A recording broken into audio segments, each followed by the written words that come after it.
On this week's episode of TalkStone, spoiler alert, we reveal who won the HCT Summer Championship. hashtag YoCat, killinallday joins us in studio for his perspective on the weekend and what it means to finally qualify for the World Championship. And as always, we present this week's well-played moment. Everybody get in here. Let's break down all the esports action.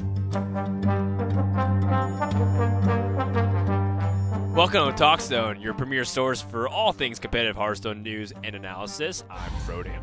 And I'm TJ. And today we got a full 10 mana bar of topics, Tej. That's right. We had some questions last week during the podcast of what the mana bar means in the bottom right, bottom corner. That's our number of topics and which topic we're on. As the mana bar fills up, that's us progressing through the topics on the show. So if there's a specific topic you want to listen to, then you can find the respective mana crystal to listen to it.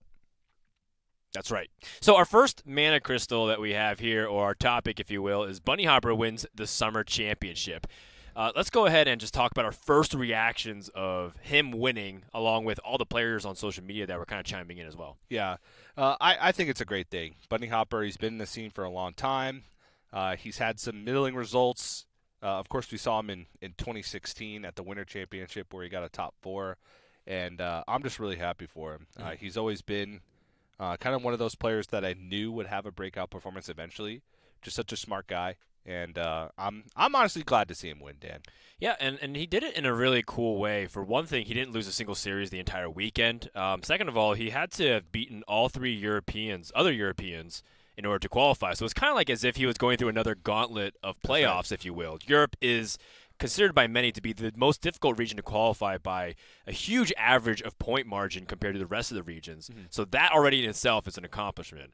And then you kind of take it all the way, fast forward a couple months here. He not only has to beat all the Europeans, also has to beat 8-8 twice, once in the playoffs, once in the Summer Championship. It's just really cool. It feels very complete for a season for him. Yeah, I think so. And he also had to beat his practice partner, also his HGG teammate, yes, on Team Germany, in Viper, which was one of the they both brought this control lineup, this very taunt druid, even warlock focused, focusing on defeating control lineup, and so their series were marathons. Yes, but it was still fun to watch because every once in a while they would look over at each other and kind of realize that they knew what this was going to come down to. They even had separate bans, which was kind of funny. 120 cards for 120 cards, same lineup, but yeah, I think Bunny Hopper put up a great performance, and I kind of want to talk about the lineup that he did it with, Dan. Yeah, so Bunny Hopper brought Shutterwalk Shaman, Even Warlock, Miracle Rogue, and Big Spell Mage. He didn't bring Druid whatsoever, and for good reason, because Bunny Hopper is not a fan of Taunt Druid. No, not at all. Not at all. And yes. It kind of makes sense. Taunt Druid, even across multiple player interviews, there was a lot of people that tried to target Taunt Druid in the event. Some players had some success, some players had very little success, but some players had a lot of success. And I think the Bunny Hopper lineup was one of the ones that had a lot. Yeah. Taunt Druid did not do so hot across the tournament. Right. I have only class-specific stats, but Taunt Druid was floating a little above a 40% win rate. Mm-hmm. And Druid itself, which includes a few aggro lineups with Turda and killinallday both bringing Token Druid plus Shoutouts Spiteful Druid, was around 42% total. 21 wins, 29 losses. Yeah, and I think it's because those decks went even in record for the most part, which means that the 50% boosted the Druid win rate. It did. Which is pretty hilarious when it's like that's how poorly performed. Yeah. Or, just Taunt Druid in general struggled a lot with all those transform effects. Yep. Or just pressure that Taunt Druid buckled under. We saw in the very last game of the tournament, Taunt Druid just sometimes draws awkwardly because they get all their late game dragons. They have nothing to recruit. And it feels like on multiple occasions, if they're not drawing the nuts with Wild Growth, Nourish, hitting Master O-Card, or even just any ramp into defense into Master O-Card, it felt like the deck really didn't do anything. It reminded me a lot of the Spell Hunter days where it was so dependent on Barnes and Yashiraj in order to make sure that the deck had enough pressure early on. If not, it was like stall until Deathstalker or Rexar. And it feels very similar to that to me. And Bunny Hopper, I think his lineup did it the best out of any player that was trying to target that, plus the Even Warlock.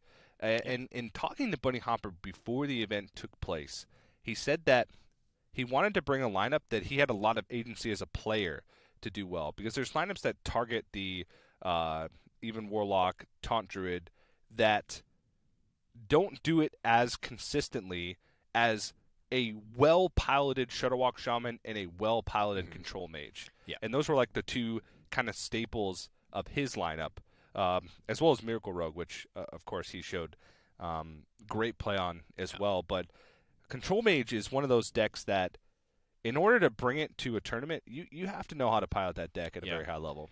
All his decks are fairly complex and complicated in its own right. I think even Warlock might be his easiest, so to speak. And but it's still very difficult. Has a lot of complicated Yeah. turns you have to do. And he also faced a variety of lineups. He had to beat multiple aggro lineups in order to get to there. He had to beat Killinallday and Turna, which is very similar in structure. And then he had to beat anti-control lineups. He had to go up against a similar mirror lineup. So you can't really say that he gimmicked his way through the bracket whatsoever. He had to face all kinds of archetypes, all kinds of play styles, different players from different regions. The guy did it all this weekend. I don't know what you can ask for more. Yeah, and I am also a victim of this in always undervaluing Control Mage. Control Mage was not brought by that many players, but every single tournament that it comes into, even in like personal conversations that we have, with just the casters, or if I talk with players beforehand, I always say I think Control Mage is going to struggle. Always say it. Yeah. Somehow it never struggles. It struggled at times. But it was times. largely due to user error. I think there was times where like Viper kind of recognized he messed up, and it faltered a little bit, and that kind of caused a bunch of weird series outcomes. Yeah. But the big thing about Bunny Hopper with his victory is that now he can focus on his real life. He kind of mentioned that in this summer he can't really play as much Hearthstone, so he'd be less prepared for upcoming tournaments. And it's largely because he's getting his PhD this summer. He's defending his thesis in like a month. Yeah. So before he gets the title of World Champion, he's getting another title on top of Summer Champion. That is a doctorate. That's really impressive. He said it in his final interview that he knew going in that this may be kind of one of his last chances to actually qualify for the World Championship because of the fact that he'll have so much less time. Yeah. And he even said that in one of his video pieces, they asked him, how does he balance school and life, or school and Hearthstone? And he said, I don't. It's almost impossible to do both correctly at the same time. A little sleep is part of the answer, but that's definitely not an ideal solution. I actually have, Bunny Hopper has some papers that are published. Yeah, TJ. And I have one of his science publications here. TJ went through an enormous detective process to find. Bunny Hopper has a published journal of his scientific discoveries. So one publication is called. Here's the title. I'm probably going to mispronounce all of these words. How solvent dynamics controls the Schlenk equilibrium of Grignard reagents. A computational study of CH3MgCl in tetrahydrofuran. Yeah. So why don't we talk about that for a moment? Well, tetrahydrofuran is just really meta these days. You look at it, and hydrosodium chloride is just. He made a great call. Schlenk equilibrium is easily targetable. I feel. Yeah, for sure. It definitely is overrated for sure as a chemical reagent. All jokes aside, though, Bunny Hopper should be very proud of his performance, and we also have 3 other people who should be really proud as well: killinallday, Viper, and A3650, all going to the World Championships, guaranteed by a semifinal appearance. Yeah. And the big thing that people are probably going to gravitate towards was that Europe had 3 out of 4 players, and that's largely because 2 Europeans had to play in the quarterfinals. There's a high chance if they were able to avoid that, or 4 may have gotten through, because once again, Killin got through, and Turna had a very similar lineup to Killin. So who knows what might have happened if Turna faced a different opponent. That's right. And overall, this kind of reminded me of the Summer Championship last year, Summer Championship in Shanghai. We had a very similar pan out as far as the top 4 goes. We had 3 Europeans, Hoy, who won the whole thing. That's right. Kalinto and Neria, who are the 2 Europeans that qualified alongside of him. And an American. And Ant, rocking an aggro lineup, very similar to Killinallday, who also qualified. So it kind of gave me similar vibes to what happened in Shanghai last year. But it also kind of played right into the storylines that we've pushed constantly about the strength of regions within Hearthstone. Yeah. With Europe kind of being at the top, nobody can really touch them. Americas and Asia Pacific kind of floating in that range of second. And once again, China not fielding a representative for the World Championship. But they did have some shining lights, which we'll get into a little bit later when we talk about groups. But overall, I think the 4 players that we're sending to the World Championship are fantastic. I think the large reason behind this, for people who are not familiar with how the Hearthstone competitive ecosystem has developed over the years, I think it largely had to do with early on, there was a lot of LAN tournaments in Europe that encouraged people to travel that wasn't very expensive. It was pretty convenient, actually. Dream Hacks or the Star Ladders or the IEMs. And that kind of created a nice culture of players who were willing to go out to events, get to practice, and meet each other to network and practice together. And that's starting to happen in other regions, but they're just a lot slower, while Europe's a lot more developed. So the top of each region, the best players from China, the best players from APAC, the best players from Americas, they can easily hang with Europe's best. It's just that the depth of field is a lot more shallower, I think, because Europe has so many killers that almost every playoffs, the 4 players that get through, you're like, okay, well, yeah, these are good players. They each have a very good shot and have an advantage maybe over the rest of the players in other regions. Yeah, and even in some of the topics of conversation that we saw in their video pieces throughout the weekend, the influences of the European players, it's like, oh, yeah, I went to this event in 2014. It really motivated me to be a professional Hearthstone player. But then that's Japan in a nutshell. Every single championship appearance by a Japanese player is later on referenced. Exactly. But it was referenced at a later time. Yeah, so, exactly. I do agree that we'll probably be seeing that field close. But our first 4 representatives, 3 Europeans and 1 American. And the big question is, and we can reference a little bit of history here from last year, how do these players approach the rest of the year? Oh, I really like this question. They're qualified because for I feel Worlds. like admirable in this position where I feel like I want to give unsolicited advice that may or may not work, but I'm going to sound like I know what I'm doing anyways. So can you do an admirable impression? Okay. Whew. I'm excited. Let's go. Well, first of all, I definitely am incapable of growing such a manly beard as admirable, so I'll put it out there. But, all jokes aside, I just want to say that after interviewing, getting to know the players this weekend, there was a very stark difference between players who practiced and were able to gather a group of players and help them come together with strong ideas and back it up with play testing and data and strong intuition. It feels like a couple of players these days who still make it really far in their respective regions are still flying by whatever they feel like their individual opinions are correct. And they have very mixed middling of the road results, or some of them just bombed out.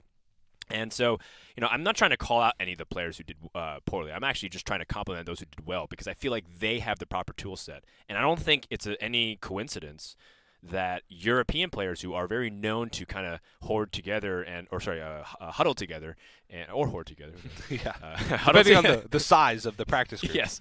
And even the practice groups are practicing together. There's rivals from Fade to Karma and Nordavin who are like helping each other practice, and they're like the teams competing for top of the standings. Yes. So those people, it's kind of like the rich get richer. Like they're sharing each other's knowledge and insight. And then even the best American teams are now working with the European teams and destroying some of the Swiss tour stops that we've been seeing in the past couple weeks before championships. So in my opinion, my advice to the Asia Pacific and the Chinese players is reach out more. Yeah. I think it's great that we had an America's player in Killing get through, but America's could reach out more too because they're very opinionated on their styles. But that's starting to happen, and I want to see the rest of the East do the same. Yeah. So Dan, on a similar vein, let's talk about the 4 players that already qualified for the World Championship and sort of their path for the rest of the year. And I want to reference the 4 players that qualified to the World Championship in last year's first seasonal championship, which was back in the Bahamas. Back in the Bahamas.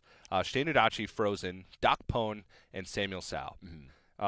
Those 4 guys kind of took it easy for the rest of the year once they qualified for the World Championship. Samuel went back to school. Doc Pone went back to work. Shane Udachi went back to the arena. Then back to the arena. Yeah. And then Frozen went on to organizing tournaments. Yeah. So they all kind of went their own separate ways, like the breaking up the fellowship. And then they reconvened at the World Championship where I guess Frozen, same as Hal, made quite the rampage. Actually, Doc Pone even made a pretty deep run. Yeah, too. Quarterfinals. With with a few great performances to all get of out them of groups. got top 8. They did. Crazy. But this year there's a lot more on the line. Yeah. Of course, one being team standings, which takes the total HC points earned from the 3-person team, and at the end of each season just gives payout to the top 10 teams. And then, of course, there's the Hearthstone Masters tier, which are individual achievements, which gets them a lot of bonuses for reaching those certain tiers. Yes. 150 points being that entry tier. So they have a lot more on the line with their performances through the rest of the year. Yeah. And so I think we're going to be seeing a different rest of the year in 2018 than we did in 2017 for the 4 players that have already qualified. They're probably still going to travel to tour stops, try and earn as many points as possible, because the path to becoming a self-sufficient pro Hearthstone player to make it a full-time thing is much easier this time around than it was in 2017.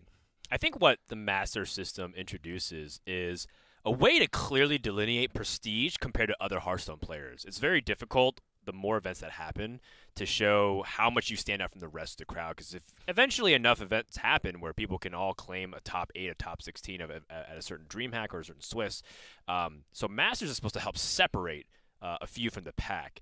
And I think getting to the World Championship in itself is a separation, TJ. So I think for some of these players, it might not be as a high priority, but for guys maybe like Bunny Hopper and Viper who take a lot of pride in traveling to these events and placing well, then we'll see them back even if they qualified already. Yeah, and Bunny Hopper being on SK Gaming just earned 30 points for his team. That puts SK was already at number 10. We do have a ladder season that just wrapped up. But he's solidifying themselves. They could make a run for top 5 by the end of season 2, just because he just secured 30 HC points for his team. So there's a lot more riding on their performance for the rest of the year. So I feel like we're going to be seeing a different ecosystem. And overall, I'd love to see these 4 players keep competing to the fullest, keep traveling to tour stops, keep earning those ladder finishes, and really come into the World Championship in early 2019 and still be those big names and favorites as we wrap up another Hearthstone year. One small anecdote, and then we'll wrap up this segment here. I was on the elevator with Bunny Hopper. I think Killen was there too. And on the way on Championship Sunday, with top 8 was played. If you win one, you go to the World Championship, and you can play on for the summer title. And I asked him, did any of you guys ladder last night? Because points also might matter. It was the 30th of June, which means you have to get those rankings in before the ladder closes. And all of them said, no, I'm going to the World Championship. Why do I need any points? Well, it turns out those guys were right. Well, some of them were right. At least half. At least half. Exactly half of them were right. Yeah. Let's start breaking down a little bit more in detail what happened in the Summer Championship. In Group A, we had Race from Brazil, Viper from Germany, Shoutouts from China, Tansoku from Japan. And I personally really like this group because I like everybody in them, personally, as human beings. And as players, too. And as players. And as, what did Killen say in his interview? And as a streamer. And as a streamer. And as a name. And as a name. Yeah. We did it exactly in the opposite order. We did it in descending order instead of ascending order. I suppose we can talk about Shoutouts first, since he was the player that took first place in the group. He looked unstoppable. He looked really good. The Spiteful Druid was doing very well. Granted, he drew Prince Galliseth every game, but that happens to be one of the highest win rate cards when played on curve. But there was a couple key decision points that he made, knowing when to throw away Spiteful Summoner, which nowadays is a lot of the time. But still, there were games where even me and Admiral questioned on broadcast, because Spiteful Summoner wasn't a deck we were expecting too much of. Said we just pointed out. We didn't give much analysis because we're not that smart, but he is that smart. And he was throwing away Spiteful Summoner and killing people on turn 7 when he would normally play it. And I just liked the way he approached the tournament, and he was a hopeful going into the quarterfinals. But then on the opposite end of that, Race, who a fantastic player in his own right. He was one of the players we were hyping up the most from South America. Oh, yeah, right. He's the best of the best from Latin America. He brought a unique lineup. Bibbity bop. 0-2. Yeah. His Quest Warriors just bombed. But he honestly, after seeing deck list, performed as expected. There was a lot of analysis on who was statistically likely to make it out of groups, and the Taunt Warrior for him just didn't work out well. Yeah. His overall strategy going into the tournament didn't work out well with a more anti-aggro lineup in a field where only one player was kind of bringing aggro with Shoutouts, and it wasn't even a full aggro lineup. And so, unfortunately, he just wasn't able to make it work with his decks. And but I don't think we'll be seeing the last of him because fantastic player. He just made the wrong call for the tournament, and sometimes that happens. Yeah, there's a couple of close call plays that you can debate back and forth, but one thing I do admire from Race was his resilience. He's really unfavored in some of those matchups, and he still took both of his series 3-2, and in nail biters, whereas like he almost could have stolen the game maybe.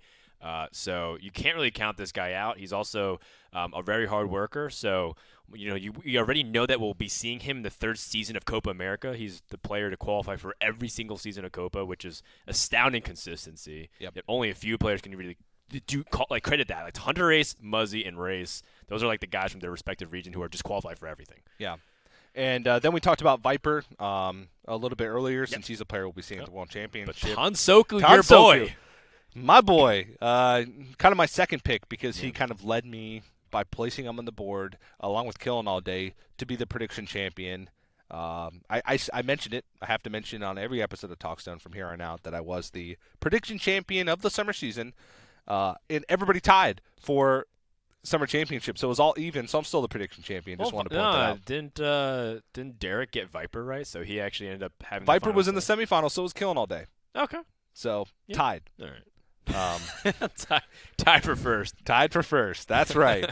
But Tansoku, he was kind of like a middle result. As far as the people's expectations of him going into the group, it was very even. It was, he has a decent shot to make it out, and his results kind of showed that analysis exactly, where he lost in the cider match. He wasn't the player to 0-2 out of the group.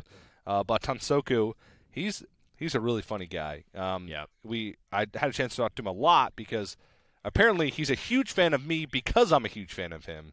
Even had me, as I mentioned on broadcast, sign the back of his phone in permanent marker. So Tansoku is headed back to Japan right now with a phone with the only thing being on the back of it is my name, my signature, which is pretty cool. Is that true fandom, though, TJ?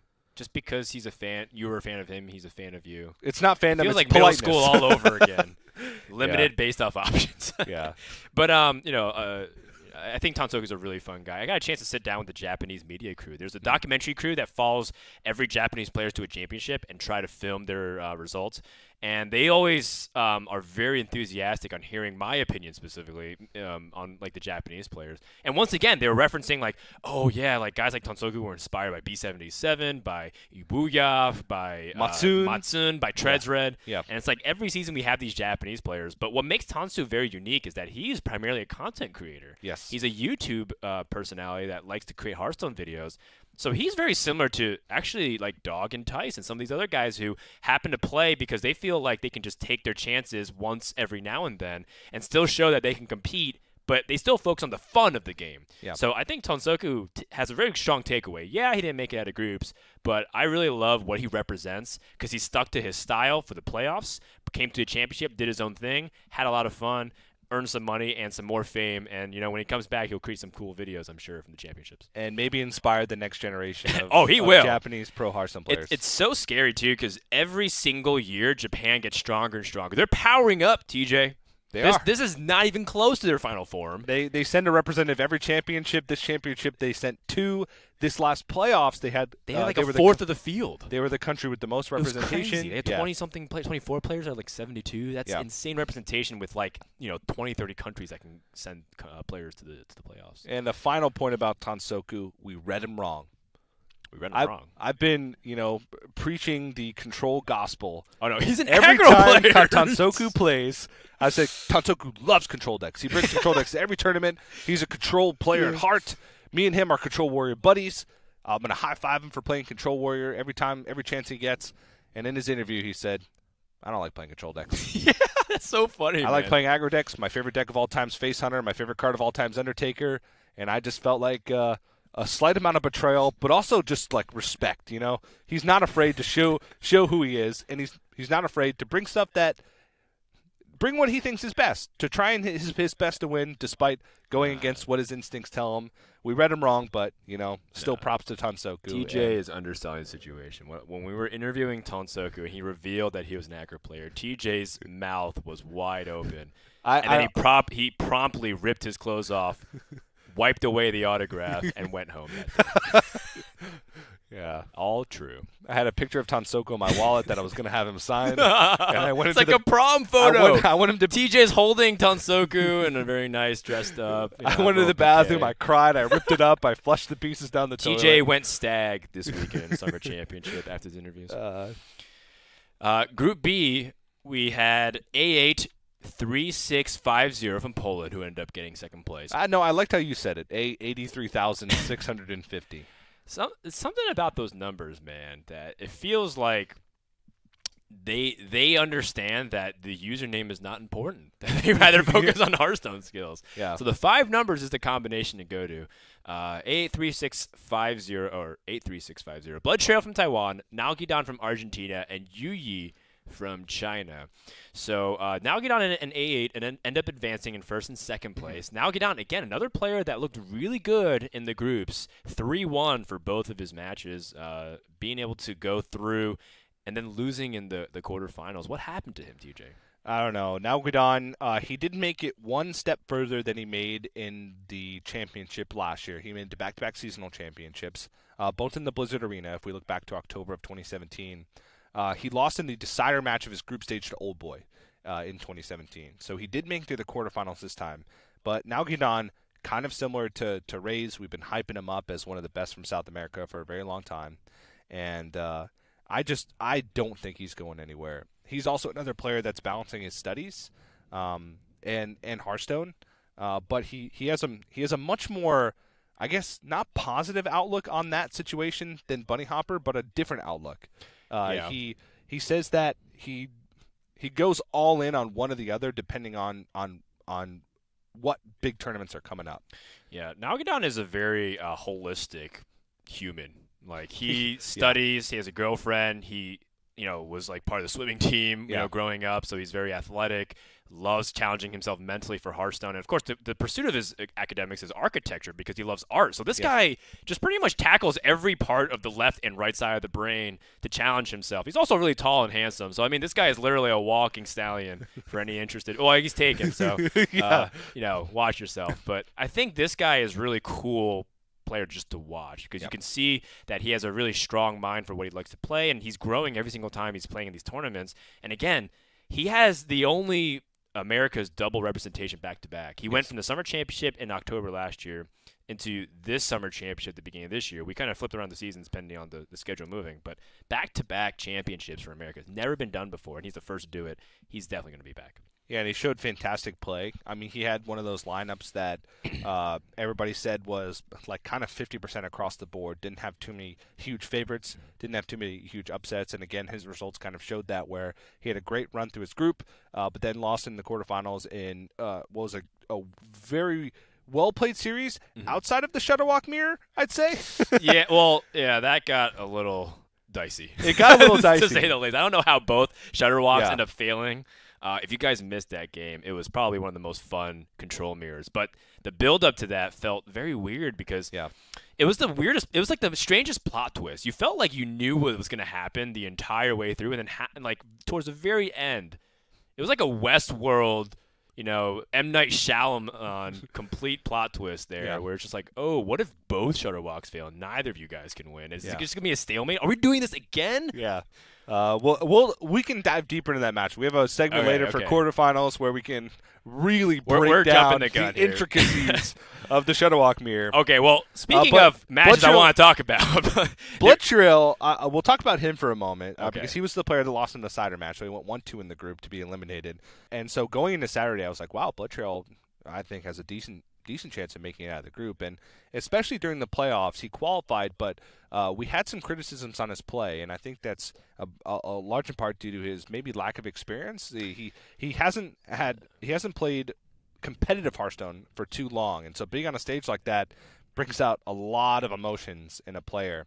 And then on Saturday, Blood Trail, the infamous walk out on the stage with sunglasses, keep the sunglasses on during the whole Oh, he needed his sunglasses series, later on. and then picking Prince Keleseth from Stitch Tracker, playing it, not getting the buff. Did he just not practice the Recruit Hunter deck? Drawing Prince Keleseth. And then drawing Prince And Keleseth. then not playing it before we recruited. It was a disaster, TJ. Yeah. And you could see it on his face, too. I was keeping track of his physical appearance, and he was breathing really heavy, like deep sigh, shoulder going to his ears, like leaning over one side to the other. He was really upset, and he knows he's not incompetent. He's a very strong player when he's able to play at his best, but that was his worst, and that was one of the shakiest performances we've seen on an HCT stage yet.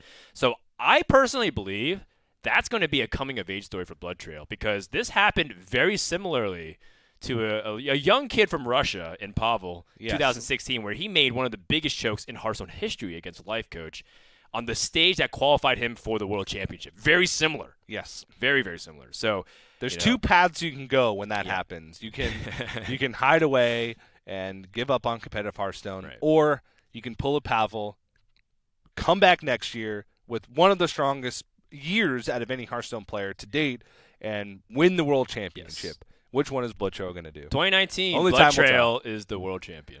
I'm calling it early, TJ. That seems like the storyline, and then we can talk about Yi as we wrap up Group B. Yi, one of the representatives from China, was the player to go 0-2 from the group, and Yi, I think, just suffered from a lineup that just wasn't cohesive. I think he played, pretty well over the course of his matches. He got eliminated. He just had the lineup that he had, and I'll bring it up right now. He had the Miracle Rogue, even Warlock, the Taunt Druid, but then he had an even Shaman thrown in there. Oh, it wasn't just an even Shaman, TJ. It was an even Elemental Shaman. Even Elemental Shaman. Weird, wonky tech in it. Yeah, and the lineup just didn't seem like it was targeting anything specific. Yep. He would get the wins that he needed, but then whatever lineup he was going against would just kind of finish the rest of his decks off, and it wasn't really a play thing. It was mostly just a lineup thing, and that's kind of what we saw from the 0-2 players in groups. It felt like an early conquest strategy where you just wanted to bring stuff that you were comfortable with because it really didn't necessarily matter as much because you want to just kind of play a ladder environment. Just play your deck, get the win when you can, and hope that you get some good matchups. But because he didn't have a cohesive strategy, he was naturally unfavored against everybody he played against because they had a more cohesive strategy against his decks. So Yi, with what he had, he played pretty decently, but it felt like he lost before he even got a first opportunity to draw a card on stage. But that's a big learning experience because in today's competitive Hearthstone, if you're coming into a field of players that's some of the top 16 players in the entire world, you will lose matches because your lineup was not up to snuff. And a lot of players say that 90% of the game happens before you even step onto the stage and start playing Hearthstone. And so I think that was what he was a victim to, but I don't think we'll be seeing the end of him. I think this will be a learning experience from him. He'll take away that and try and find those cohesive lineups in the future when he competes in tournaments. Group C was probably the group that most people were paying attention to if you don't follow Hearthstone very closely all the time. And it's largely because of the most popular player by a big margin. In fact, he's one of the most popular players just in the game, period, and it's Dog from Team Liquid. That's right. Dog was the player to go 0-2 in his group. Only won a single game on the Summer Championship stage. And to be honest, Dog just he kind of let us all down, right? He played dead. He played dead. He rolled over. His lineup was probably the most bizarre out of any players in the tournament. He had the combo priest. He had the Shutterwalk Shaman, the even Warlock, and the Taunt Druid. So the combo priest being the standout deck. And I honestly don't think it was a lineup thing. He actually played. Maybe it was the way it matched up. I like his lineup in theory, and he even went 8-1 in the HCT Tokyo qualifier with the same lineup, qualifying for the Japan Tour. The night before he started playing. Exactly. Yeah. But he got on stage and he did make some errors. He was even being self-critical with it. He said, I don't think I played to my best. I had a couple crucial errors. And you can't afford to have those errors, especially what turned out to be one of the strongest groups going in, with Turna, Jinsu, and Rugal being the other three players in that group. And, when that happens, you're going to have 0-2. It just wasn't his couple of days. And just, even though he was the fan favorite, I think he lived up to the one-pack curse. Yeah. As we always say, the most popular player always seems to just get the one pack. the no wins, but of course not the last. We'll see if Dog. Yeah, Dog is very critical of his own play on social media, tweeting out, "Man, I made a lot of mistakes. I don't deserve to win this." Yeah. So it's like, a lot of humility being shown there. I think a lot of players maybe would blame, unfortunate draws, because it did feel like there were scenarios where Dog got very unlucky. But you have to look at it from a macro perspective. In a game like Hearthstone, when we say a lineup or a deck is tier 1 versus tier 2, that doesn't mean that tier 1 will always beat tier 2. It just means that you have to play a lot cleaner the further the tier you go down. Yeah. There's less room for mistakes. And if you're going to play a risky lineup like what Dog did, you can't make mistakes. You have to, do your best and increase your odds at every juncture. That's why guys like Fibonacci can still do very well despite bringing a terrible lineup. Like when I say terrible, it's subjective because people at first glance think it's bad. But then Fibonacci went on some of the deepest runs we've seen yet with a very weird even recruit warrior in the Americas playoffs. And I can't sing enough praises about that guy. But in particular, what's really interesting about Dog is that he's such a good player with some of these decks, and yet on the biggest stage of his career yet, he faltered. Yeah, that's right. But we can move on to talking about other players of the group because Dog wasn't the only player in Group C, and there was I was most impressed by Group C. I probably had not the lowest expectations, but Group C was one of the groups where I was just like, it's just a middle-of-the-road group. And Rugal was probably one of in the top 2 of best-performing Chinese players, with Xiaoti being first or second, depending on which order you want. I really liked Rugal's play. I thought he was very meticulous and calculated with what he was doing, and I think that his play was very inspired. And I like the lineup that Rugal brought as well. So I think that Rugal, despite being kind of a newcomer, kind of not a newcomer, at least in domestic Chinese events, I will put my reputation on the line and say Rugal has a very good chance of coming back to another championship by watching his play. Rugal said prior to the tournament starting that he felt like his lineup was unfavored against the field. So it was looking a little bit tough for him to get out of groups in general. But he did say the one player he wanted to play all tournament was Dog, because he says Dog is really famous in China, and he managed to beat him. So, I guess Rugal does have a takeaway, even though he can't go to the World Championship or even get out of groups. In the meantime, we also had Jinsu, who performed very well. Ooh. Again, another player who crushed his group 2-0, looked really strong. His play was pristine, and then lost in the quarterfinals. That's kind of the nature of the beast, but Jinsu really impressed me this weekend, as well as the rest of the casters. If we had to give out Hearthstone superlatives, in high school how you have the superlatives, most likely to succeed. Yes. Most likely to come back to another championship. Most likely to succeed and have a big Hearthstone career. Yes. If Jinsu keeps with it, he's got a lot of promise. Yes, most likely to come back to an HCT championship. Most likely to be an angsty, analytical caster. In Korea, In Korea. Yeah. But definitely surpassed a lot of players' expectations. Yeah. He did bring the more control-y lineup with the Control Priest, Miracle Rogue, Big Spell Mage, and even Warlock. So he had the 1-2 punch of Control Priest and Big Spell Mage, which were 2 of the decks that players undervalued going in that ended up performing very well. And I think Jinsu played nearly flawlessly throughout his entire run, all the way up until he lost to killinallday in the quarterfinals. And high hopes for him. But the last player in Group C was Turna, who brought the aggressive lineup. And even in his interview, Turna said that his strength does not lie in his play. It relies in his preparation and his ability to read metas. But this tournament, I think he did both. He had a really good read for the tournament, bringing the aggressive lineup, which preyed on those Miracle Rogue, even Warlock lineups, and even Taunt Druid to a certain extent in some cases. And I think Turna played great on stage. Very nervous guy. You could see it in his camera. Every time he goes up on stage, very passionate.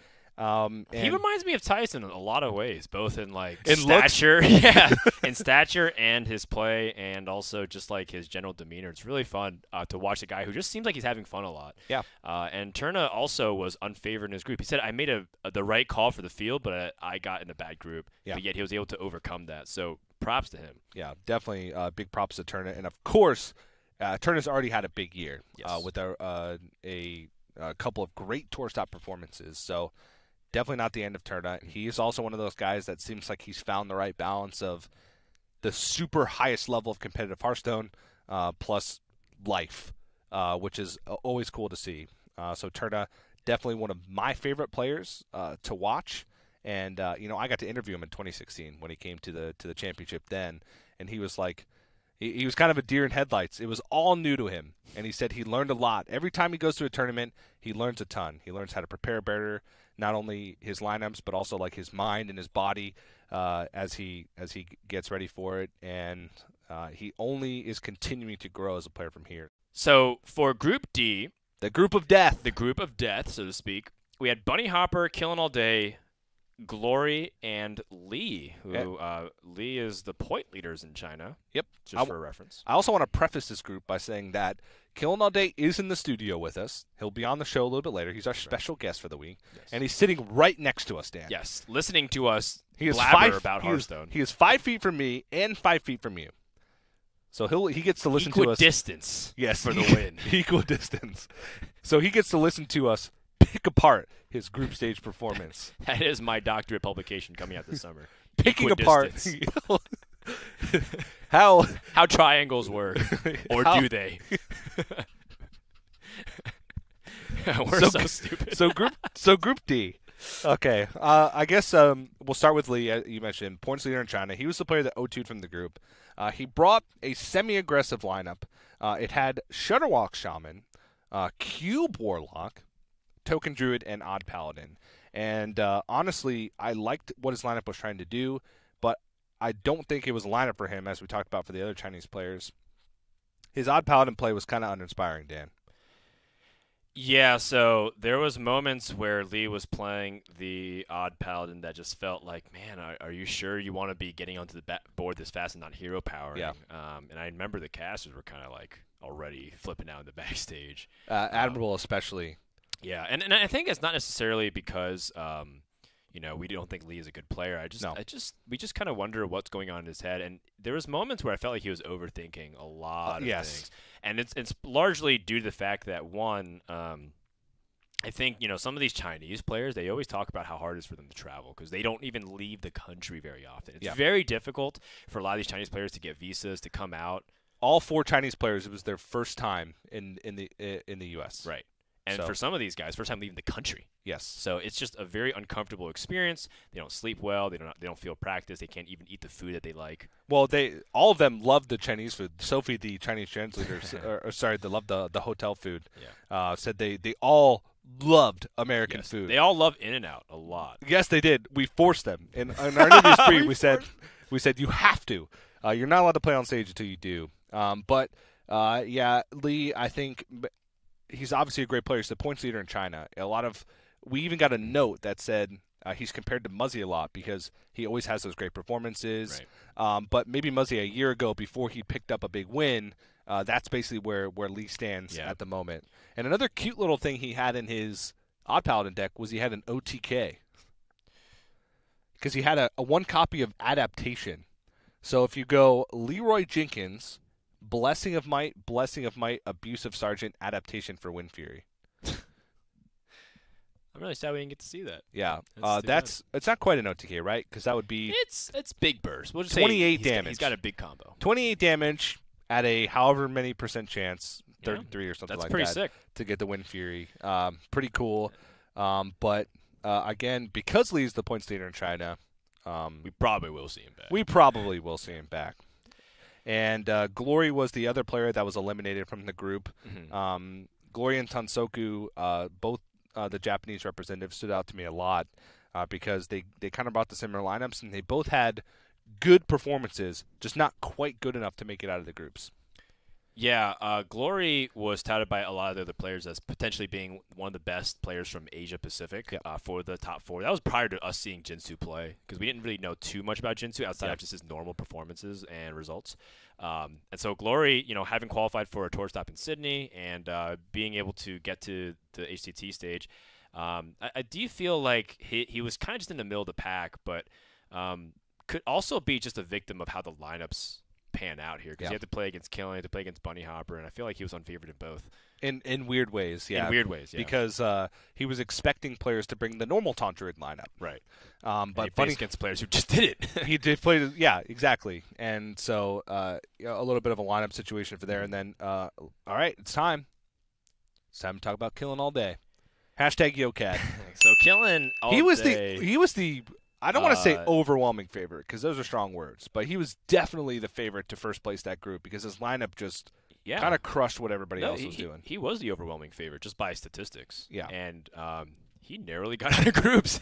He's nervous right now. He's sweating. He's like, oh, geez, they're talking about me. It was interesting because he went up against a lineup that he wants to kind of play against with Bunny Hopper, but Bunny Hopper ends up taking it anyways. And you can argue that Bunny Hopper had an unconventional lineup that you don't necessarily want to see with Big Spell Mage. Yeah. But, Killin still lost that series, but he made a rampage by, being able to kill Lee and Glory. So, in the end, getting second place is still just as good as first if you go to the quarterfinals. Yeah. But for a little bit of time, after he beat Lee, it was a little scary to see whether or not he'd continue to go through. Yeah, and it was kind of funny for Killin because the aggro decks were working out. He was playing the aggro decks well. There was one game after he won. It was either against Glory or Jinsu where he said, I know I misplayed that game. He said, I don't know where. He said, but I'm pretty sure I should have won. It was against the Shutterwalk Shaman, I think. But I thought that was pretty funny because even Killin, who everybody looks at him like this really stoic individual, he created a hashtag that it's his year. It's the year of killinallday. Yes, he created that. He did. Oh, he did. Well, I thought someone else actually created that hashtag, and he just kind of went with it. We'll get the full origin story later when we have him on. But he was the one that first said it's the year of killinallday. Everybody else just made it into a hashtag. But definitely made out of group, so performed up to the expectations of him as a player and him as a lineup. And then, of course, the last player in Group D, Bunny Hopper, 2-0 his group, looked dominant. He won the thing. Yeah, stacked group. So how much analysis could we possibly give on his run through the groups other than the fact that his series were very long? We already gave a pretty elaborate breakdown on Bunny Hopper. Yeah. Now it's time for meme history. That right there is a meme within itself, how Dan just introed that, which we'll explain we'll call it episode 14. We'll explain that meme. But this segment is basically, we're going to explain a meme from Hearthstone's history. I'm just glad I have a job until episode 14. You absolutely do, because you're crucial to explaining this meme in great detail. But we're going to explain a meme from Hearthstone's history. We're getting to the point now where new players are joining us all the time, watching competitive Hearthstone. And there may be some things that you see people spamming in chat or hear the casters say that we laugh about. Yeah, I have a personal friend of mine who started following competitive Hearthstone like a few months ago, and he really loves it, wants to dive deeper, but he's like, why are you guys laughing about these things? I don't get it. And so I have to explain to him over text. And so I think this segment is really helpful for people like that who really feel like they're on the outside of some of these inside jokes. Yeah. And so the meme that we're going to explain for the first installment of meme history is 29 for sure. Oh, a classic. A classic. So I'll set the stage for this one. The 29 for sure was something that Reynad said. This dates back to 2016. I believe it was like February of 2016. The Red Bull Team Brawl? The Red Bull Team Brawl, which was an event that players had. It was a limited format, so they had to draft decks from a limited pool of cards, and they played in a team format. And this is from the match of Tempo Storm, which was Reynad, Eloise, and Firebat at the time. Oh, yeah. And Firebat had just left Team Archon, and Archon was at that event, and then Firebat joined Tempo Storm. And guess who replaced Firebat on Archon? The Young Savage. The Young Savage Amnesiac, who was, 8 years old at that time? Yeah, who went full circle and eventually joined Tempo Storm, which is where he currently resides today. That's why it's extra juicy. Tempo Storm was battling against Team Liquid, which at the time was Trump, Dog, and Savitz. Trump was an honorary member back then, I believe. But we could hear their team communication, so we were listening in. They were working as a team to play these matches. And basically, there was a crazy board state where Tempo Storm had like a Dr. Boom, a Leok, an Eaglehorn Bow, the Hunter Hero Power, a Quick Shot in hand, Houndmaster. They were trying to calculate how much damage they had because their opponent was at 28 health. Okay? And they're all talking back and forth, trying to count it up simultaneously, which is always bad. Have one person count, and that's it. And they were like 26, 27, no. 24, 25, 26. And then Reynad goes, it's 29. And then he says, 29 for sure, as the rope is burning. And then they go all face. So they're committed to the attacks. And then their opponent's at 4 health, and they only have an Eaglehorn Bow charge left. And Firebat just sits there contemplating. He's like, 29 for sure, you said. 29 for sure. And they missed lethal, and their opponent had counter lethal on the other side of the board, so they lost the game and ended up losing the match. Yes. Because they miscalculated lethal. If you ever go into the chat and try to encourage a group of people to count to 10, that's exactly what happened in this clip. Complete and utter anarchy. Yeah. Which is what made it beautiful because we listened to the team comms. I was laughing as a caster while it was happening, and it's one of the most fun times I've ever had casting because it was just hilarious. Yeah, so now if you ever see someone type in chat or the caster's reference, it's 29 for sure. Yes. It's probably a joke that lethal is quite hard to spot, and they're just a little bit off. Yeah, and of course, Raynad shortly thereafter was denied the new username, Raynad29. Another meme. That's one for episode 28. Mark it. 27, 28, 29. Yeah.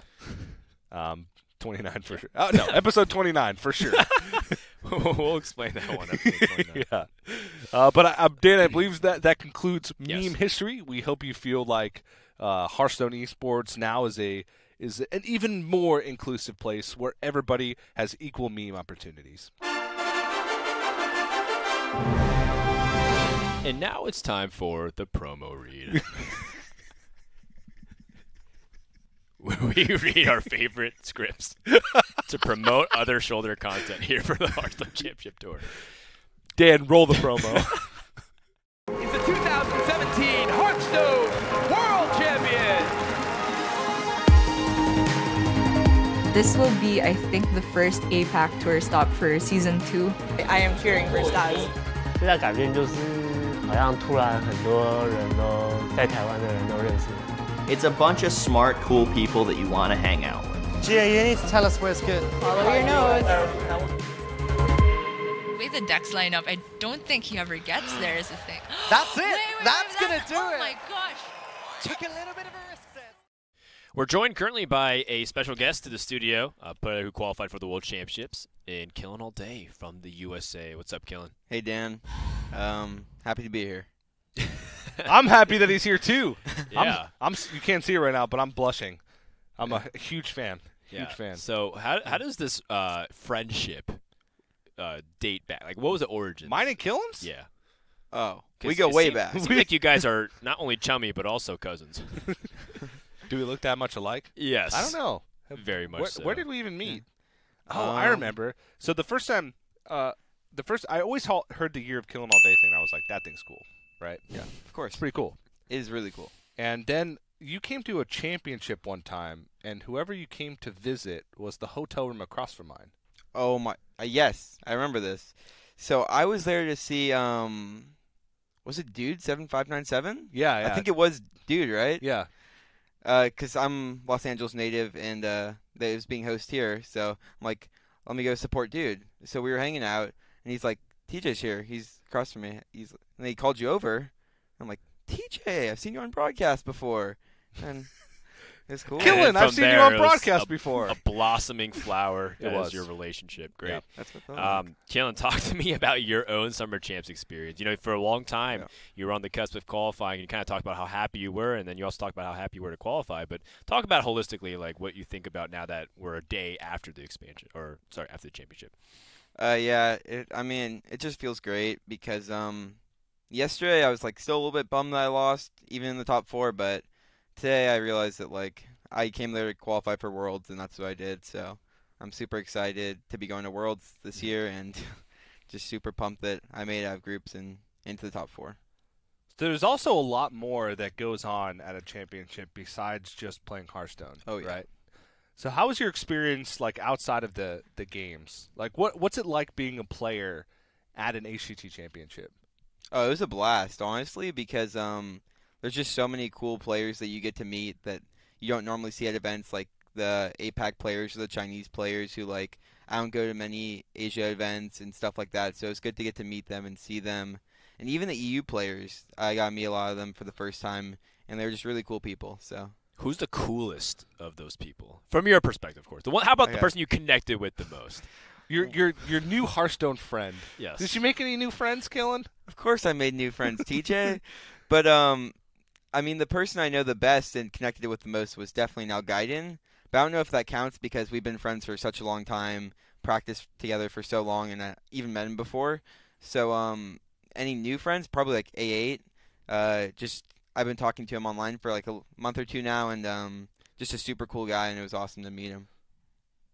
What was it like playing in front of the crowd? Did you feel nervous, or did that help a lot? Because there were several people wearing T-shirts of the hashtag that were like going nuts. Like for you. me. There was TJ ripping his button-up shirt for you on broadcast. Did you see that? Yeah, I rewatched it. Don't worry. He rewatched it. I watch all content involving me. Don't worry. I'm on it. Only once? I watched a lot. Okay. He has it play on loop. in his room. He's just playing Hearthstone. He turns around and he goes, "Damn, I'm good." Basically. But yeah, the crowd was awesome. There's so much support from like the local community that like knows me well, and like just basically the SoCal community, and even some friends who came out, like Ant, who flew out or took a train out, I guess, and Bloody, and just other people who all came out to see me. Was really awesome. I'd say like, I mean, I didn't notice it too much when I was playing, but like in between games, I could hear like the USA chants. I'm like, yeah, I need to do it for US. So yeah, it was inspiring. Is there pressure involved with that though? Because I mean, when people inevitably chant TJ while I'm casting, yes, which happens all the time, pretty much every HCT broadcast, game. I grow tired of it. I would get a little nervous. Is it like pressure when there's so many people that are there rooting for you, making T-shirts out of your name, tweeting hashtags, printing out life-size pictures of you and putting it in their bedrooms? So just TJ. Yeah. I mean, yeah. How I view it is like it does add a lot of pressure and a lot of stress, but that's all like before the match. Like the night before, I couldn't really sleep. Like just going into it, I was super nervous. Like a lot of people wanted me to win. A lot of people put their packs on me, and I did. I voted for you. Thanks, Rodan. Yeah. Thank you for the 3 packs. Oh, you're welcome, man. Yeah. But so yeah, it's mostly before. Once you get into the game, it's like it's easy for me to zone it out and just focus in, dial in. So yeah, it doesn't really affect my gameplay much, I'd say. So one thing I just want to also ask you about is what you tweeted right after you qualified and got to the top 4. You said, "Literally couldn't be happier. Top 4 at the Hearthstone Summer Championship qualifies me for the Hearthstone World Championship. If you have near misses, I encourage you to keep grinding because it makes the wins so much more rewarding." Hashtag YoCad, of course. Yeah, Can you elaborate a little bit more on that? Because I think some people have heard about your journey about grinding, and we've pointed out on cast, but I mean we want to hear from your own mouth. Okay, so yeah, I'll give you guys a run back of like the last 2 years, mostly for like my competitive.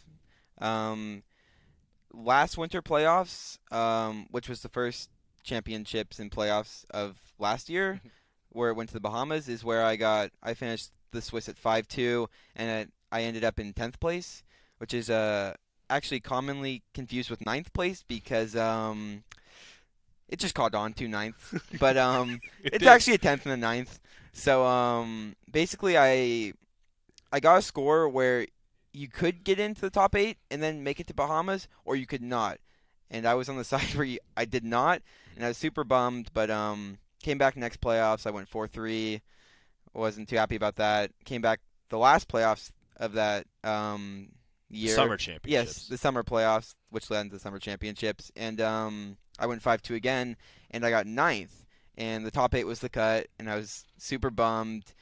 But it honestly just makes it so much more rewarding when I won this time, because it just shows that I'm semi-consistent, and like this isn't really just a fluke. Consistent. You went 10th place, 9th place, 8th place in Swiss. That's really out of 4 tries. I think that's really consistent. What kept you going? I think a lot of players would have been very frustrated, felt like they were just unlucky or whatnot. Was it the dissatisfaction of getting so close but yet so far? Honestly, it's probably just the support from the community. Like all the pro players and stuff, my friends were just reaching out to me and like, "You're gonna get there next time. Just keep playing. You're gonna do it eventually." And it's just because of them that I'm still playing, and I'm so thankful for the community. Yeah, really wholesome. I like to think that I was a part of he's that directly referencing DJ. Yeah. I think I messaged you. You were like basically everyone I was saying, I just meant you, TJ. There we go. Thanks for the support, man. So you and Dan mentioned it, but you also were very close to not making the cut this time around to get in the championship. Almost ninth place here. You got eighth, and we always try and, as casters, look at the tiebreakers and try and predict who's going to be on the bubble and who's going to make it into the top 8. And Dan can attest, I was like angrily pacing around the room during playoffs, like Killen got 9th again. Yes, TJ I was does not 100% convinced. TJ is not a man that likes to be on his feet, and for Killen all day, for about 5 minutes, he was pacing back and forth, very nervous and anxious about how you would finish. And then when we saw that, Teray got 9th and you got 8th, which is really funny because usually that's the other way around. Usually Teray somehow sneaks in there and your teammate and bubble, also, barely not qualifies or just barely qualifies. And then you end up getting through this time. It was a really sweet victory for TJ. Yeah. What was going through your head when you finished your last match? You're 5-2 again, third time in a year and a half, and your tiebreakers are okay, possibly barely enough to make it a top 8. What's going through your head during those moments while you're waiting? This playoffs was ridiculous. I mean, I started 2-2, which is terrible for your breakers. Like going 2-2 to 5-2. When there's people who go like 5-0 to 5-2, it's like you don't even stand a chance. So my expectations were like, oh no, this isn't going to be good. And then as more people finish their match, I'm like, oh, it's shaping towards 9th. It's shaping towards 9th. And then like all the pro players there, they're already done with their matches. We're like trying to calculate and stuff. And like the thing was with the last 2 ones where I got 9th and 10th, everyone was like, Killen, you're going to make top 8. We're looking at you're going to make top 8. We're doing the calculations. And I'm like, yes. Even at the last one where I got 9th, I even celebrated because they're all convinced. You're like, top 8 guaranteed. I celebrated. I was doing laps around the building. I'm like, I finally did it. And then they're like, wait, no. We forgot this person played this person in round 2. You're not in. And I'm like, what? What do you mean? So this time I did. He stopped his laps. Yeah. This is like a juice box commercial. What? What do you mean? It's not real fruit juice. Yeah. So basically this time what I did was when they're all telling me I was going to get top 8 again, and I didn't believe them, I just left the building, did like laps around the building, got like 3 waters, was chugging them, just trying to not think about it. I come back in, brackets are almost finalized, I should say. The last match still wasn't in, but then it came in, and Trey got 9th, and I got 8th, and I passed the curse on to him now. So. Oh no! Well, he's going the opposite way because he went from going to the championship stage. Now he's losing in top 8 playoffs, and now he's on the bubble. So he's you guys are kind of intersection. And it's kind of funny how similar they are too. They're both LA natives, or at least very close. The Quest Rogue lovers. Yeah, they're both Quest Rogue lovers. Both on Endemic now. Yep. Pass on the curse. Poor Teray. Poor Teray. All right, well, let's focus in a little bit about the championships and how the games panned out there.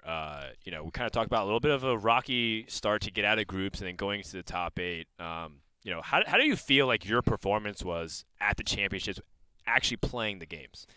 I feel like it was like gradually decreasing in skill because I feel like I started really strong. And then versus Bunny, let me preface this with I haven't rewatched any of my games, so I'm not actually sure. But just from how I felt when I played, I feel like I was like first Bunny, I didn't play as well, I don't think. But versus Glory, my lineup was pretty favored, and I definitely think I 100% threw the Druid versus Shutterwalk game after Trey told me I did, and I believe him. So I threw that game, and I ended up winning the series anyways, even though I really needed Shutterwalk to still be up. I just won even Warlock into Miracle Rogue somehow, miraculously. Yeah, part of the questions that we were asking ourselves backstage, like, is Killen just going to win this tournament by beating every even Warlock beating every Miracle Rogue with even Warlock? Yeah. And it was close because that was actually happening in the top 4 as well. I was like, oh man, we thought he was actually going to win the even Warlock game somehow. Somehow it turned it around. Do you remember what Tare said and how you threw? Yeah. You threw the I remember exactly how. So there's a turn pretty late in the game where I just needed to start pushing all the damage I could. He was very light on healing at this point, so I probably could have got there with just Burn and Malfurion hero power because I had the DK up. So I had double. I had 2 minions on board. I could have went double roar and then branching pass for attack and just hit them all in the face and then swipe and kill them next turn. Yeah. But for some reason, I went You double. swiped first, right? I went double roar and swipe, and then my branching pass was just no damage for the rest of the game. Yeah. And I just don't know how I did. I just spaced out and huge misplay, but I still ended up winning. Probably because my decks are just insanely powerful, and I prepared the best for this tournament. I just want to throw that out there. When you say prepared the best, I honestly agree with that point. You mean prepared the best out of all the other players in terms of what you brought? Or do you saying your preparation method was the best? Probably both, honestly. Because for my decks, just looked at my group. Pretty easy to read my group, honestly. Just brought aggro, free wins in my group. Obviously, they were going to play Miracle Rogue and Shutterwalk. These guys just can't stop playing that. His group for reference: Bunny Hopper, Glory, and Lee. So Glory and Bunny Hopper probably a good read. Lee maybe not. But. How do you know like that about Lee, for example? Did you know anything about him going into? Oh, about Lee? Yeah. Well, absolutely not. But TJ told me he was the Chinese Muzzy, and that made me extremely scared. So that was all I knew about him. But the other two in my group I made a pretty solid read on, and I was just hoping Lee was just on the same plan as them. So it worked out. So you said you're really happy with the preparation. You wouldn't change anything about your lineup? I mean, looking back, like even Warlock seems a little bit vulnerable, but it's just such a powerful deck that you just win unfavorable matchups a lot. Just like all my decks, basically. It's like I could have either brought a target strategy or I could have just brought good decks and win matchups I'm not supposed to. And I chose to do that, and I did that, and it worked. Yeah, so, now he's going to the World Championship. Would be very proud. So you talked what goes into, I think, because a lot of players looking from the outside in see us talk about competitive players and how they prepare and like, oh, they just work really hard. They play a lot of Hearthstone. But what actually goes into it? What do you do to prepare that's different than just jamming games on ladder? So basically it starts like once I qualified for the championships, I'm like, okay, I need to start preparing early. So I just got like a decent understanding of all the decks in the meta just so I can like, if I need to play any of them, I have a basic understanding. And then basically I just reached out to as many players as I'm close friends with, and I asked them what they thought about the meta, what they thought was going to be good, and I like pooled all the ideas, and once I saw my groups, I included that into the preparation, and that's most of the pre-deck preparation. Like before deck lists are revealed, it's just like what you think is going to be good in the meta, and how to tech your decks. And then after that, I played with players like Muzzy and Amnesiac, and they just taught me how to play the good decks. So I'm thankful for that. Makes sense. Yeah. Do you feel like you are more of a statistics-driven player that tries to use a lot of data to factor in stuff, or are you more intuition-based from your own experiences and your own logic? Well, I definitely used to be intuition-based because I brought Quest Rogue to every single tournament since the quest was released. I brought it to every single tournament except for this championships. And so I'm definitely intuition-based because that deck sucks. But I finally, I'm like, this tournament's too important to throw off my pride. So I'm like, I'm not playing Quest Rogue. And so now I'm listening to like my teammate, like Lead Paint. It's one of my two teammates alongside Teray, and he's very stat-driven. And he was just trying to tell me, Killin, if you just play good and you play good decks, you'll just win. I'm like, is that how that works? And he's like, yeah. So I did. Yeah, it worked. It's interesting too because it feels like every event where we have qualifiers, when we get like 4 players who qualify, it's usually like a mixture of strategies. So you start thinking like, oh yeah, maybe I can bring my own stuff. Like Dog brought his own weird control stuff. Tansaku brought his own weird control warrior. Right? Like every group of qualifiers that has a mix of players and playstyles. But America's was like all the same lineup outside of Dog. One person who went against the grain, Fibonacci, who brought a really wacky lineup in playoffs, and the only reason he didn't qualify for the championship was because this guy. Killing all day. yeah, who just happened to have Quest Rogue, which happened to wreck Fibonacci's lineup. So kind of it comes full circle. We have Killen in here right now who breaks that trend. Right. Did you want to follow up with it? I was just going to say that it's sad for Fibonacci because the only reason he didn't qualify was I was the only person he lost to the entire tournament, and he still beat me once. So he like went 1-2 to me in the entire tournament, and he still didn't make it. So rip Fibonacci, but he'll be back for sure. He'll definitely be back. Hopefully, he gets a passport by then. Have you played him on ladder like recently at all? Not really. Okay. I haven't played ladder in like a long time. Yeah. Like I've just been preparing. Good news, you don't have to play ladder. Yeah. You don't have to play ladder for a year, essentially. What is your plan like moving forward? Are you still gonna, you have endemic with, as you mentioned before, lead paint and Tare. Are you gonna make big pushes? Are you happy with just a World Championship qualification, or are you gonna try and come back again next season and maybe doing with Quest Rogue this time? Well, there's this really niche moment a couple months ago, and this was like way before I even qualified for champs. But someone in my Twitch chat when I was streaming, they're like, "Hey, Killin, if you make it to Worlds off this champs, will you play decks Twitch chats decides for next playoffs?" And I'm like, "Yeah, of course I will. If I make the Worlds, I won't even care." And now I'm like, "Oh wait, do I have to do that still?" Yeah, are you a liar? I do. Are you a liar? I'm not a liar. Okay. So next playoffs, I think I have to bring Twitch chat submitted decks. This podcast is going out on the internet for the public to see, right? So now you're kind of held accountable twice over. I think only one or two guys maybe remembered that. The guy that asked you. And you. And you. But now you have to do it. He tweeted out Actually, yesterday, so some more people saw it. But compromise. Why don't the casters help choose it? Then we'll build 100% sold. But a semi-competitive lineup, but it's still very memey. You understand that I'm gonna try and force him to play a good lineup, though, right? Like, yeah, but we voted on it. Well, okay. The reason why is because when we were interviewing Dog agreed to that. Dog was like, "Yeah, if I win this World Championship, I'll take my playoffs next season, anyways." And we're like, "Oh, well," he's like, "But I won't really mind." And so I was like, "Oh yeah, why don't we pick your lineup?" Then he's like, "Yeah, sure." So yeah, that'd be a good idea. I want to ask you, what was your favorite moment outside of qualifying for the World Championship and getting top 4? Like maybe a fun anecdote or something like that. Well, as a preface, since we didn't talk about it earlier, the players come on Saturday. They don't start playing week before. The week before. Yeah. They don't start playing on Thursday. So on Sunday, Monday, and Tuesday, they film the media with you guys doing interviews and all that stuff. So they do a lot of stuff outside of playing. Yeah. So hopefully that provides context if Killing All Day's answer is something that you wouldn't expect from playing. Yeah. Well, there's just a lot of fun stuff that happened this week, honestly, leading up to it and playing. But it was probably just hanging out with all the Americas and EU players in the practice room we got at the arena.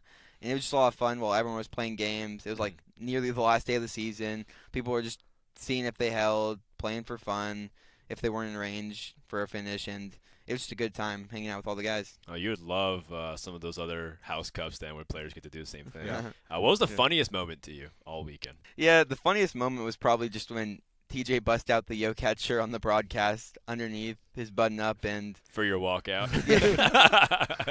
Thanks, TJ, for the support. Oh no! All right, and then my last question to you, Kellen, then you can do any shout outs and thank yous. Who do you think is most likely to come back to another championship later this year out of the players that didn't make it? Nalgayan 100%. Nalgayan? Yeah. Wow. Okay. Why? You said earlier that he's been a friend of yours for a long time, but any particular reason? Yeah, there's just like this group of players that just dominates playoffs. He's one of them. Mm-hmm. Obviously myself. Obviously Teray. Just 5-2 every playoffs. And he practices with me and Teray. So, well, basically Teray's the guy who just gives us all the good decks. And then we pilot them. And us three, we're definitely going to get there again. All right. Well, maybe not me because I might be not playing good decks. But they will. They will. All right, cool. Killen, any final things you want to say, like thank yous and shout outs? Because I know you were kind of talking a little bit about that with Teray, and now again, hope you practice. But is there other people behind the scenes that we're not aware of that helped you? Yeah, I'll just give some quick shout outs to basically most of the people that helped me a lot. Where's Ant, Swaggy G, Teray, Lead Paint, my teammates, Muzzy, Amnesiac, who I said, Core Extron actually helped me a lot with my bans because he's versus Jinsu, he's like, Priest is too good. I'm like, dude, Priest sucks. I'm not banning Priest. He's like, dude, you need to ban Priest. It beats every deck in your lineup. I banned Priest and I ended up winning. Where Turner banned something else because Turner has the same lineup as me. Yep. And Turner banned something else for him and he lost. and I recognized it when Corix told me and made a correct ban, and then won the series because of it. So huge shout out to him. On a note to follow up on that, you do realize that your ban on Priest made it the 8th banned class in that entire tournament, which means, we kind of talked about how 7 classes was the most diverse championship yet, but 8 out of 9 classes being banned is really interesting fact. And you were the only one to ban the Priest, which helped you get to the championship. Yep. So really cool stuff. Wow. So not only did you make the right call and win the series because of it, you contributed to Hearthstone's history. Killing setting records. Oh, yeah. That's actually what I did, though. Yeah. We'll go with that one. Ignore the last part. We'll fix it in post. Yeah. Big shout out to Corkstron, but ignore the rest. All right. So we had a great conversation with Killin, and we're going to keep him on for a couple of other segments that we have here. The first one, it's time, TJ, for the well-played moment, where we pick a moment that we thought was the most well-played. This episode, we pick a moment from the Summer Championships, which we think is the most well-played. Our well-played moment this week is actually from the other side of a game from Killing All Day. Right. Yeah. It's actually from Killin's opponent that was well-played, not from Killing himself. Yeah, I played terribly. It's not about you, Killin. It's about your opponent who played well. So we're going to get your perspective on it, but our well-played moment for this week is from the matchup, which is Killing All Day versus Jinsu, which is from the quarterfinals. Game number 2, even Warlock for Killing All Day. And for Jinsu, he was on the Miracle Rogue. And Jinsu had been making some pretty creative plays to get himself to this position where Killing All Day had Blood Reaver Gul'dan out. He was at 8 health. Now, Jinsu only has 3 cards in hand, a Vilespine Slayer, a Sap, and a Sprint. And he's only got 2 cards left in his deck, one being Leroy, which is his bottom actual card, and a Nerubian Spider that's buried in his deck. So he knows that he's guaranteed to draw Leroy next turn. But the one thing is that if he just draws Leroy next turn without any pressure on board, he doesn't have enough damage to kill Killin, who will be at 11 after, or at 10 after a hero power. So he's got to find a way to stick something on the board. He's looking at again Greymane from the other side, so he's got to clear this, put a minion on board, and set up for a Leroy lethal. And he's going to use Sprint to put himself into fatigue and guarantee that he has Leroy on the board. Now, this is smart. Even Killin pointed out to us that if Jinsu just saps and plays Vilespine Slayer, he's got enough damage next turn with Leroy to kill him. But Killing All Day still has Lich King left in his deck. He still has Sunkeeper, Sunfury Protector. Sunfury Protector left in his deck.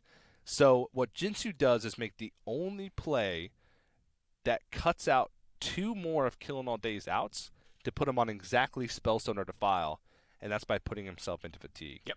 And so I thought this was a really good spot from Jinsu in a high-pressure situation where Leroy is his last card in order to make the best chance of winning the game. Yep. And Killin, from your perspective, how scared were you?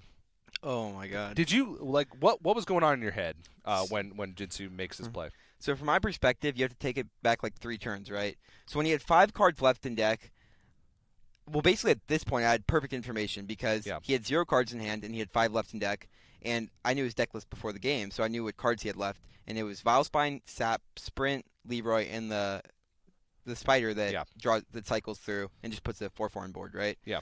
So the very first turn, when he had 0 cards in hand and he drew 1, and then he had 4 left in deck, 4 of the 5 cards he could have drawn were lethal outs. So I knew he had to have exactly Vilespine that turn. Literally every one of his other draws was lethal. Yeah. So I knew he had Vilespine. Then the turn after that, 3 of his outs were lethal. Anyone but Sap that turn was lethal.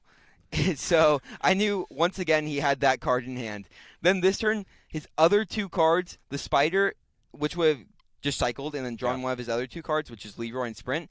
If you have had Leroy this turn, I would have been dead. So it had to be Sprint. So I knew all 3 cards in his hand, and I knew how lucky I was getting.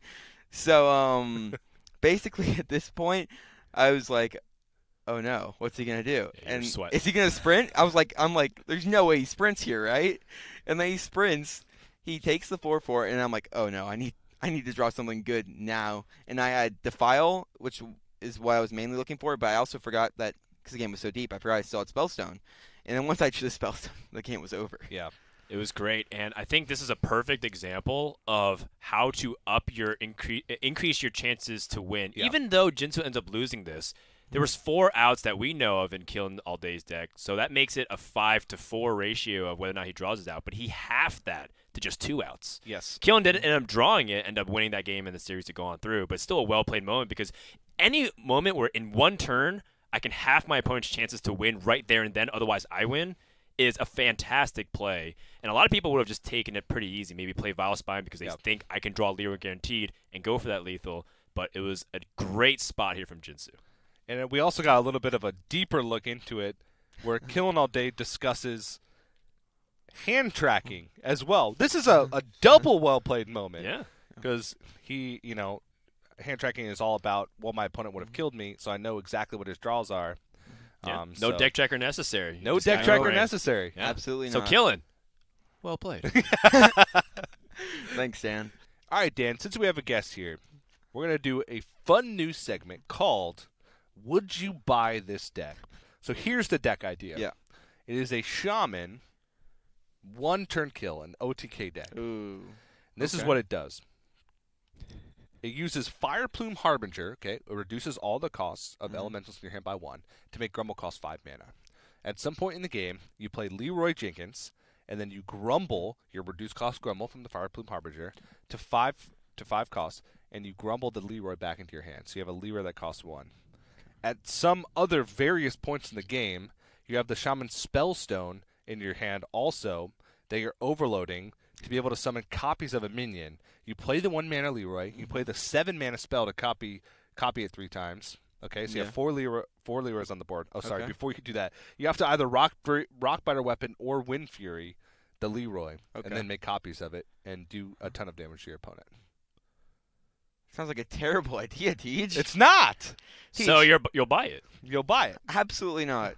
Okay, TJ, you need to explain to me how you're going to be playing against any deck, literally any deck, and you're going to have the time to go Leroy, Grumble on turn 10. Like, how are you not just going to die, Tej? Like, also, on top of that, the fact that you have to upgrade the Spellstone 2 times, that's not going to happen. Well, if you have Wind Fury, you only need to upgrade it once. Because you only need I don't know, man. This is your deck. You keep looking at me as if I'm supposed to help you out mapping these combos. That doesn't make it any better. So I'll tell you how my practice has worked out. Okay. Oh, you've played this deck. Yeah. So you actively have. You remember the moment on this. broadcast where me and Arable were playing a Hearthstone game against each other while we were casting? Right. He was playing Control Mage, and I was playing this deck. And I Control Mage, yeah. Control Mage, the deck that has no pressure. The only deck in the game that can't just kill you when you do 10 mana, do nothing. I crushed Fatigue Warrior. I crushed him. Okay. And then the next game, we played the exact same matchup. And you know what beat me? He played a Stonehill Defender. A Stonehill. And you lost the game. I couldn't kill him. But look past those. Against decks that aren't going to kill you by turn 10 or 15 or turn 20, which is usually how long it takes to get the combo going. Yeah. That aren't pressing you, that don't have any taunt minions. And that don't armor up at all. That don't armor up at all. There's got to be at least a couple decks that don't play taunts. That don't play taunts or kill you before turn 15 or gain armor. I mean, Control Mage. Yeah, I think you're looking at Control Mage when they don't drop Stonehill Defender in the top 25 cards. Control Priest? No, they actually kill you quite fast. They just play end-to-end. All right, so we'll say Control Priest also. I mean, they run Alex. Teach, you aren't going to survive. All right, so in a meta full of Control Mages, would you buy this deck? In a meta full of Control Mages? Yes. Like, that's... How about in a meta? How about in a meta where all your opponents are forced to play the basic set only? Would you buy this deck? Would you buy this deck? But our deck doesn't have to only use the basic set? No, we can use we're any playing card my we deck. want. Yeah. Would you buy this deck? No. I still won't buy this deck. There's no way I'm buying this deck. All we're asking for is a small loan of $1 million dust. That's it? Yeah. So, I thought it was going to be more expensive than that. So you should have told me. The first deck that we're trying to sell, Dan, has been a complete failure. Nah. Killing All Day will You beat Admirable once, so I wouldn't say it's a complete failure. True. Close. Killing All Day will not buy my deck. What a shame. So that does it for us today here. We had a lot of fun, joking around, but also talking about some of the real fun stuff about competitive Hearthstone. I want to thank TJ, my co-host. Also, David, Killing All Day Acosta, thanks for coming out, man. Where are we going to see you guys next? Why don't you go first, Killen? You're probably just going to see me next on the streams. I'm going to be hitting the stream grind pretty soon here. Twitch.tv/KillinAllDayHS. get a little sellout in there. Yeah. Capitalize on your popularity. Of while course, it's hot. yeah. Everyone watch me, please. Please. I honestly thought he was going to say, you can catch me next at the World Championship. Ooh. I was about to say, please no. 9-month hibernation. No. All right, and then TJ, what's on deck for you? Not that much. Next step, fatherhood. Fatherhood, yeah, that's what's coming up next. Yeah, congratulations, man. Yeah, my baby's due in a little bit less or a little bit more than a month. Yeah. About exactly a month actually. Not a little bit less, not a little bit more. So I'll be quite busy with that. But until then, Dan, probably on the next episode of TalkStone. Oh, that's going to be really fun. For myself, I believe if it's not the next episode of TalkStone, I'll also be heading out to Oakland for the HCT Tour Stop. It's going to be really fun. So make sure you guys check out that event. I'll be casting with the admirable Bob Nostam Matson and Will Scarlett, his first Tour Stop that he'll be casting. So it'll be really cool. Thank you, everyone, for listening. You can find more episode of TalkStone every other week at 6 p.m. Pacific here at twitch.tv/playhearthstone. Or if you missed it, you can check it out on SoundCloud, iTunes, and Google Play. For all things of news, analysis, and results for Hearthstone competitive news, make sure to check out playhearthstone.com/esports. Thanks for watching, and we'll see you guys next time on TalkStone.